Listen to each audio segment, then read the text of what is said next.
Before the 2024 NFL season starts, one of the biggest things any NFL team has to do, make some cuts. We're going to look at the New England Patriots list of players already ahead of training camp on July 24th, there we go, not 1st, 24th, that are already on the chopping block. We're going to talk about it right here. My name is Aaron. This is Sports Talk Patriots. One-stop shop, everything New England Patriots, right here, daily basis. Do me a favor, wherever it is, somewhere down there, who knows, hit that subscribe button. That'd do me a huge favor. Hit that like, and at some point, comment below. There might be a point you agree with me. There might be a point that you disagree with me. You want to say a lot of hurtful things. I really don't care. Comment below. Let's get rolling. So, New England Patriots start training camp July 24th. That is when everyone arrives. It'll be a grand old time. And just around the corner, preseason, and then the kickoff to the 2024 NFL season. So what we're going to do is we're going to look at the depth chart, and I'm going to today look at the offense, and we're just going to break down players who basically getting the boot right off the bat, going into training camp, and probably not going to make it. So we're going to start down here below at quarterback. And off the bat, I know people are going to get frustrated when I say this. Again, if you've watched this channel before, I'm a Michigan State fan. I live in the state of Michigan and lived in Maine. That's where I picked up the Patriots. The Patriots is like my AFC team. Lions is my NFC team. And I've seen Joe Milton play. I saw him play for Michigan. I saw him play for Tennessee. Big college football fan here. Very athletic. He will make the team. I know that. Just because he's young, he's talented, and he's probably better than Bailey Zappi. But that being said, Bailey Zappi, you're gone. You're cut. I wouldn't be surprised. I thought earlier on when they drafted him, especially in the 6th round, I could see him more as, and I still see it as like kind of an experiment. Because obviously when you get Drake May, he is the answer. That he will start. That's a no-brainer. But Joe Milton, honestly, I could have seen them take him, put him on the practice squad, have Bailey Zappi be that third-string quarterback. But a lot of things indicate it's probably not going to happen. And so Zappi, unfortunately, going to get cut. I think Zappi, again, we're going back to college football. A lot of fun to watch at Western Kentucky. Aaron, you watch Western Kentucky? Yeah, because they played Michigan State when they had Bailey Zappi. That is why I'm not that addicted to college football. But Bailey Zappi has some intangibles. He's a smart guy. He will land on his feet somewhere, possibly as a second-string quarterback or jump on someone's practice squad. I think that will happen. Again, Joe Milton, I've had a lot of people comment on him. Please, I don't want to set you up for despair. Yes, he's athletic.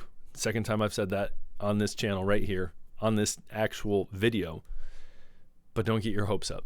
But he will most likely be the third-string quarterback. Now, we jump to tight end, and I love how they have it set up here because originally it wasn't like this, and then it switched. But Mitchell Wilcox, you're gone. Now, he obviously has some experience, but we've talked about Jaheim Bell.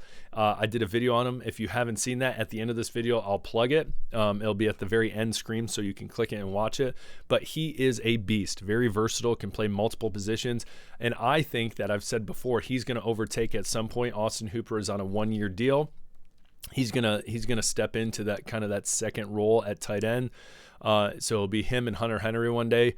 Running shop is going to be dirty. So other person on the chopping block. So Bailey Zappi, Mitchell Wilcox already in the hot seats. Sorry, guys. You got a lot to do going into training camp. Next, offensive line. Calvin Anderson. Mr. Anderson. Name that movie. Pretty obvious. So the reason he is on the chopping block, yes, he played all right when he was in Denver, had his moments, got sick in 2023, but he is a veteran. He is older, and there's a big reason they drafted Caden Wallace. They actually see the New England Patriots want to see him at left tackle, played right tackle at Penn State, but see him at left tackle eventually. But they see him as a versatile player that can play multiple positions, so he could be a backup for multiple positions. Again, Cole Strange is going to be out. It's going to be interesting what they do on the offensive line. I heard someone say, like, well, hey, if Caden Wallace does end up getting in because Cole Strange is hurt and they switch the line around a little bit, and he's good enough with what's going to happen if could they move Cole Strange to center and take David Andrews out, not Jack Andrews, like I messed up a couple weeks ago. My fault when I did that. But who knows? We'll see when it comes down to it. But Caden Wallace, I think he's going to be a new young talent on that offensive line. I've done videos in the past on him as well. Mentioned him. And so Calvin Anderson on the hot seat. Whoa. There we go. Next one. Here we go. We have wide receivers. Now, we're all Patriots fans. We saw that the Patriots drafted 2 wide receivers that are dogs. All right. Polk and Baker out of Washington, UCF. So this line right here, Boutte, Thornton, and Juju, they're all going to get the axe. Juju, he gets the axe. We free up some cap space, which is nice. Thornton, it's a heartbreak. Coming out of Baylor, he was great when he played at Baylor. 2nd-round pick, that's a high pick. Polk, 2nd-round pick. When you're a 2nd-round pick, you're making the team, a lot of potential. He just did not live up to his hype.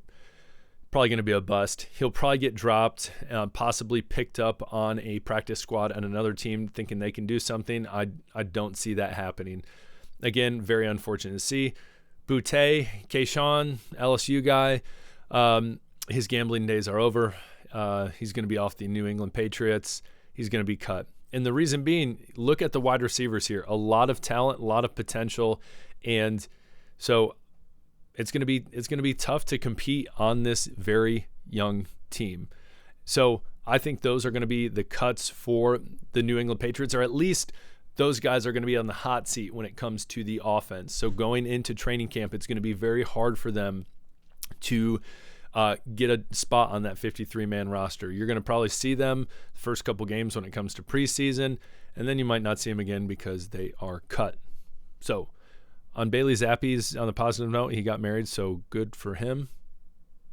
That might be the only good news when it comes to this summer that you get. Hopefully you get picked up by someone else, though. Mad respect. So other thing I want to show you, just because we have a little time left, I thought this was interesting, and I feel like this is going to fuel the fire for the New England Patriots this year. You see, there he is. Speaking of the devil, Bailey Zappi. The new ESPN reveals New England Patriots' ugly odds to win the Super Bowl. So it's rough. One of the worst, if not the worst. So even worse than this is guys, listen, disrespectful. First question I got below: any other players that on the offense that you think are guaranteed cuts, or of any of those players I listed, you think they're going to make the team, and why? Prove me wrong. Give me an argument. I want to hear it. Also, right here, comment below. Is this just disrespectful? Carolina Panthers are dog water. They're trash. Their owner's throwing popcorn, beer, whatever it was out of his suite. Just dysfunctional. Don't get me wrong. I want to see Bryce Young succeed. I have no issue, no beef against the Carolina Panthers. I just don't think they're going to be good. So could Bryce Young kind of light that offense up? Yeah, sure. But then you have Brooks, that is that rookie out of Texas, the highest picked running back in the draft last year. Yeah, he has a lot of potential, but he also has torn his ACL. And I know, yes, he's a young guy. They're bouncing back quicker than ever from those. But I don't know. I don't know if he's going to be the answer there. So it'll be interesting to see. New York Jets, Danny Dimes, really? 200-1 odds? And you put the Patriots down at 250-1? I think there's a lot of worse teams. Denver Broncos, Bo Nix? Are we serious right now? Listen, again, if you have watched this channel, you know that I am. Oh wow, sorry, I didn't even pull that on there. Sorry, here we go. My fault. So here it is. Here are the odds. My fault. I thought I was showing it the whole time. That's embarrassing. So that being said, I think that yes, we're biased. Okay, we like the New England Patriots, and I love to be optimistic. Are they going to win the Super Bowl next year? No. But should they be dead last on this? No. Don't think so. Do not think so. There we go. Back to myself. Struggling today. But that being said, comment below. Do you think those odds are just dog water, trash? Tell me why. And then below, any of those players that I talked about that are on the hot seat going into training camp, should they be cut? Shouldn't they be cut? Should they make the team? Comment below. Let me know. Hit that subscribe button. Hit that like button. I appreciate you guys. My name's Aaron. This is Sports Talk Patriots. We'll see you tomorrow. Peace.